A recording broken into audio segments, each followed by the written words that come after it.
आध्यात्मिक उन्नति में अनेक साधन होते हैं और अनेक बाधक भी होते हैं।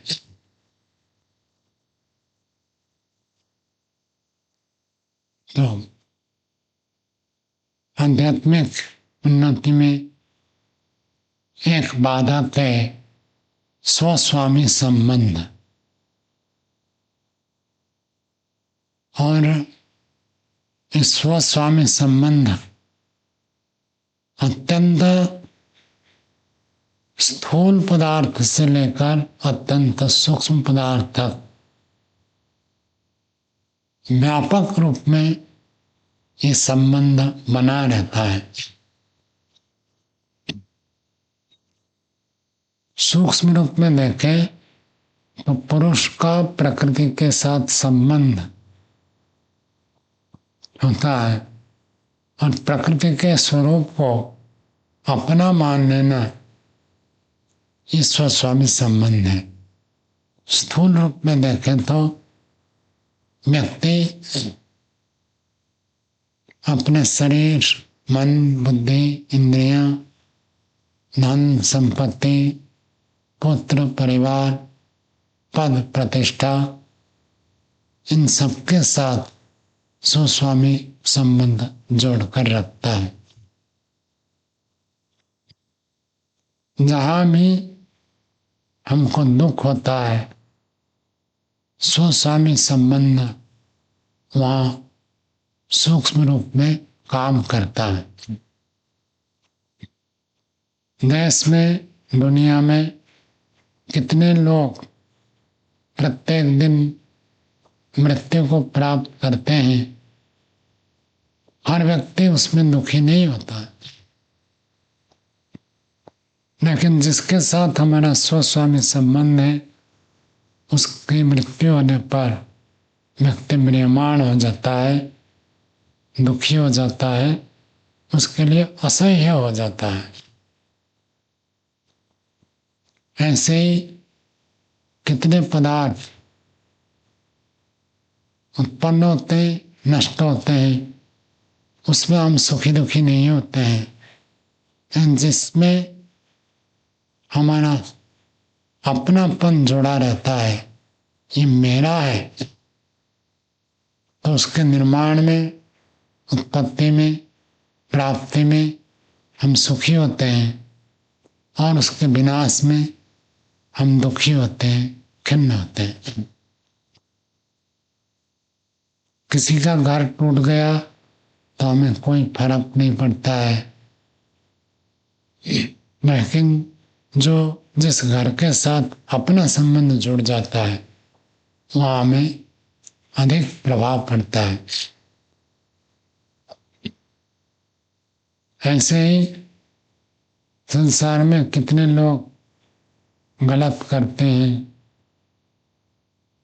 सही करते हैं, अच्छे करने वाले पुरस्कार प्राप्त करते हैं, लेकिन जिस व्यक्ति के साथ हमारा किसी रूप में संबंध है वो जब पुरस्कृत होता है, हमको लगता है हम ही पुरस्कृत हो गए, आनंदित हो जाता है। और यदि कोई व्यक्ति जेल चला जाता है तो लगता है कि हम ही जेल में हैं। जिसके साथ स्वस्वामी संबंध होता है उसके साथ हमारी अनुभूति ऐसी बनती है। इस स्वस्वामी संबंध का कारण क्या है? मूल कारण है जीवात्मा अल्पज्ञ है, अल्पशक्तिमान है, उसके पास अपना सुख नहीं है, वो सुख के लिए पराश्रित है। परमात्मा की प्राप्ति नहीं हुई है, केवल प्रकृति का सुख कोई जानता है। तो व्यक्ति अनुभव करता है जितने प्राकृतिक साधन होंगे, जितने व्यक्ति मेरे साथ जुड़ेंगे और जितने पद मेरे साथ जुड़ेंगे, मैं उतना ही अधिक सुख को प्राप्त करूंगा। इस कारण से व्यक्ति सबके साथ अपना संबंध जोड़ता है।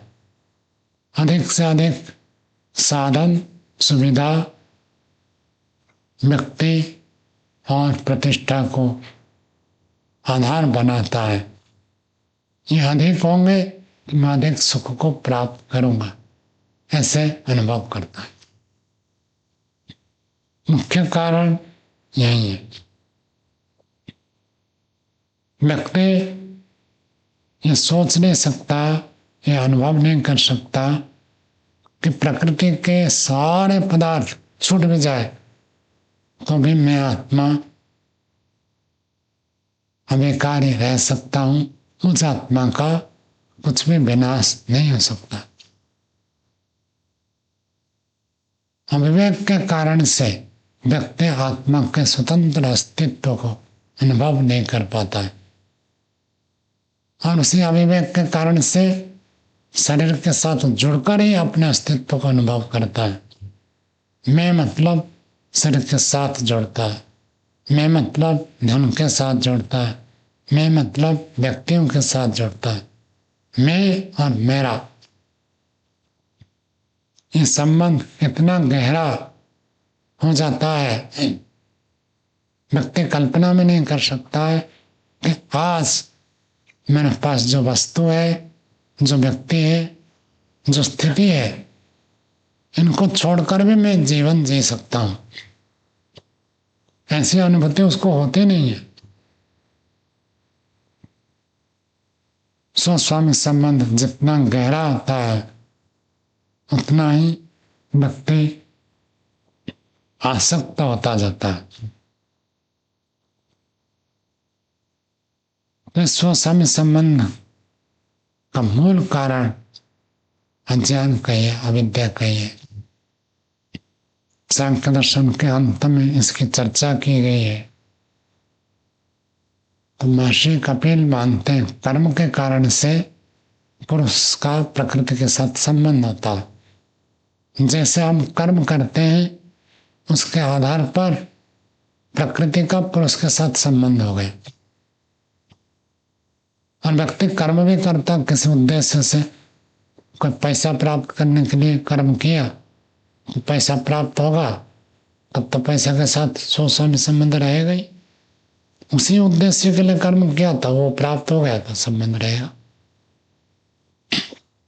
मकान बनाने के लिए कर्म किया तो मकान बन गया, तो इस मकान को मैंने बनाया इसलिए मकान मेरा है, ये भाव तो हो गए।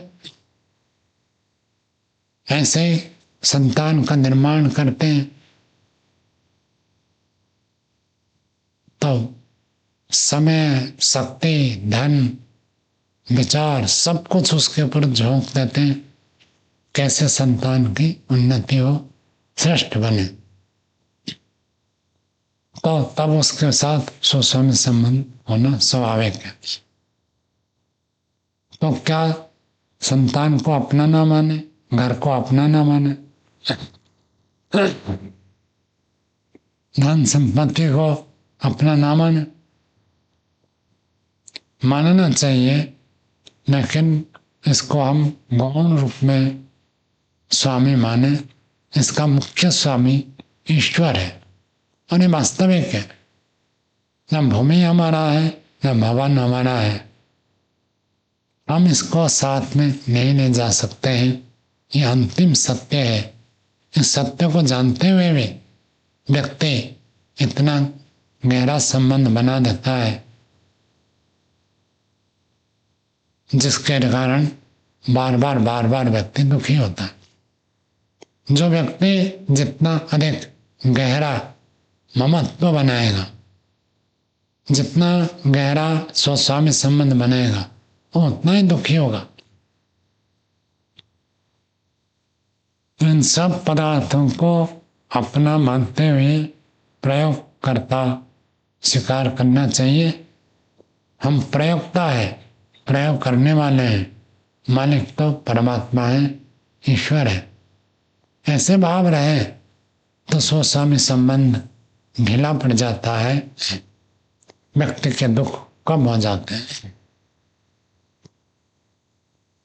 आश्चर्य की बात है, जन्म से पहले आज जो भी व्यक्ति, जो भी संपत्ति और जो भी स्थिति हमारे पास है, उनमें से एक भी नहीं था, और मृत्यु के बाद इनमें से एक भी नहीं रहेगा।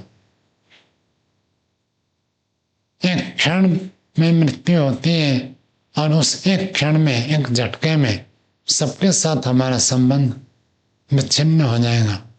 फिर भी जन्म से लेकर जीवन आज तक के जीवन में, इस थोड़े से काल में व्यक्ति इतना गहरा ममत्व बना देता है, उसको छोड़ने की कल्पना भी नहीं कर सकता।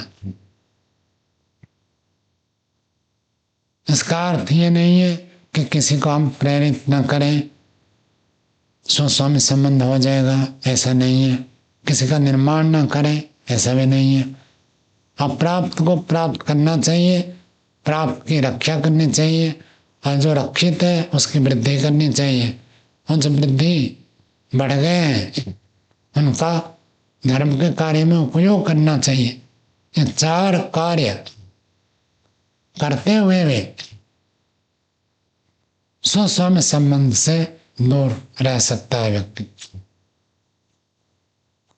ईश्वर को यदि हम केंद्र में रखते हैं, ईश्वर प्राप्ति को लक्ष्य बनाते हैं, तो अप्राप्त भौतिक साधन सुविधा को प्राप्त करने में कोई दोष नहीं होता है।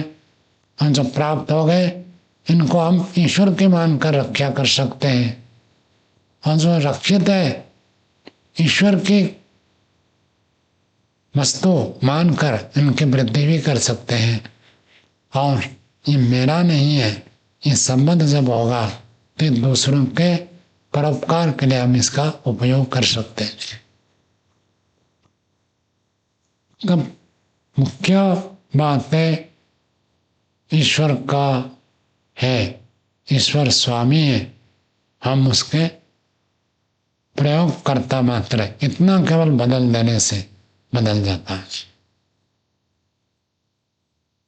व्यक्ति हर पदार्थ के साथ सुस्वामी संबंध बनाए रखता है। आचार्य ज्ञानेश्वर जी कहते थे, मेरा प्रिय से प्रिय वस्तु योग्य व्यक्ति को देने के लिए मैं तैयार रहता हूं। ये मेरा प्रिय है, ये मैं किसी को दे नहीं सकता। ये हमारा स्वस्वामी संबंध को गहरा बनाता है।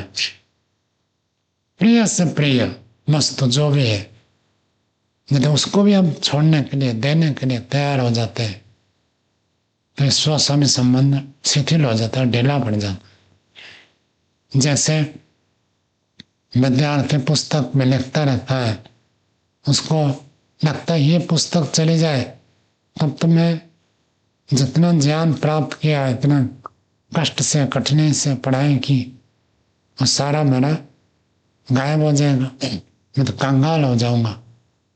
पुस्तक को ही विद्या मान लेता है, इस स्वस्वामी संबंध बन जाता है। व्यापारी धन को मानता है, क्षत्रिय पद को मानता है, ब्राह्मण विद्या को मानता है। इसके साथ अपना संबंध बन जाता है। ये स्वस्वामी संबंध अत्यंत सूक्ष्म स्तर पर रहता है, और जब तक कि मैं मेरा संबंध रहेगा तब तक व्यक्ति अध्यात्म मार्ग में कम उन्नति करता है। सबको प्रेरित करना चाहिए, पढ़ाना चाहिए, बढ़ाना चाहिए, आगे आगे उन्नति करनी चाहिए। यानी सब करते हुए विकल्प रखना चाहिए। सब जीवात्मा कर्म करने में स्वतंत्र है, वो कर भी सकते हैं, नहीं भी कर सकते। व्यापार करते हैं, लाभ भी हो सकता है, हानि भी हो सकती है। जब गहरा स्वामित्व बनता है तब व्यक्ति सोचता है लाभ ही होना चाहिए, हानि नहीं होनी चाहिए। गहरा स्वामित्व बनता है तो मुझे ये पद मिलना चाहिए, अन्य को नहीं मिलना चाहिए। गहरा स्वामित्व बनता है तो मेरी विद्या में ही प्रशंसा होनी चाहिए, अन्य की विद्या में नहीं। ये भाव पुष्ट होता है। तो सर्वत्र भगवत भाव यदि हम पोषण करते हैं प्रभु की, परमात्मा की उपस्थिति सर्वत्र है और हम कार्य को करते हैं तो परमात्मा के कार्य को हम बढ़ा रहे हैं। अन्याय अत्याचार को छोड़ दीजिए, जो अच्छे कार्य, श्रेष्ठ कार्य, धार्मिक कार्य है वो करते हुए हम परमात्मा के कार्य कर रहे हैं। संपत्ति को बढ़ा रहे हैं, परमात्मा की संपत्ति बढ़ा रहे हैं, परमात्मा के कार्य के लिए संपत्ति बढ़ा रहे हैं, अपना नहीं। ये कहने से नहीं, इसको व्यवहार में लाना पड़ेगा। जब हम सब चीज को परमात्मा का मानेंगे, परमात्मा जिस उद्देश्य के लिए प्रयोग करने का विधान किया है उसके लिए हम संकोच नहीं करेंगे, तो तब पता चलेगा कि हम इसको परमात्मा का मानते ना अपना मानते।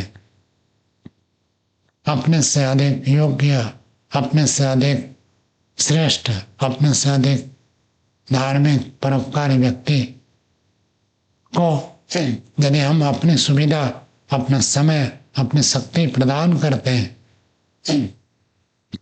तब हम ईश्वर का मानते हैं। ये हमको परिज्ञान होता है। तो स्वस्वामी संबंध सब पदार्थों के साथ बना रहता है, छोटे से छोटे पदार्थ से लेकर बड़े से बड़े पदार्थ तक रहता है। मृत्यु से व्यक्ति को भय इसलिए लगता है क्योंकि वह जितना गहरा स्वस्वामी संबंध बनाया है उसको लगता है सारा मेरा छूट जाएगा। तो जितना गहरा स्वस्वामी संबंध अपनापन बना रहता है उतना ही व्यक्ति कष्ट अनुभव करता है। साधारणतः व्यक्ति घर में, परिवार में, अपने नौकरी में, व्यवसाय में स्वस्वामी संबंध रखता है, यानी उतना ही स्वस्वामी संबंध नहीं होता।